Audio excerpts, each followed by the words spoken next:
ചെന്നൈയിൽ താമസിച്ചിരുന്ന തന്നോട് നാട്ടിലേക്ക് വരാൻ ആദ്യമായി പറഞ്ഞത് മമ്മൂട്ടിയായിരുന്നുവെന്ന് നടൻ നരേൻ.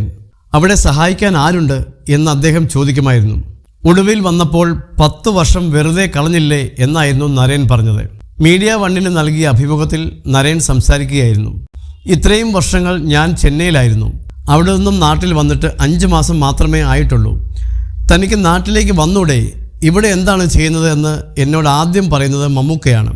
തമിഴ് പടങ്ങൾ ചെയ്യുന്നുണ്ട് എന്ന് ഞാൻ പറഞ്ഞു. ഇവിടെ സപ്പോർട്ട് ചെയ്യാനും ഹെൽപ്പ് ചെയ്യാനും ആരാണുള്ളത്? ആരാണ് ഗോഡ് ഫാദർ എന്ന് മമ്മൂക്ക ചോദിച്ചു. കുറേ വർഷങ്ങൾക്ക് ശേഷം നാട്ടിൽ വന്നപ്പോൾ അതും മമ്മൂക്കയെ വിളിച്ചു പറഞ്ഞു.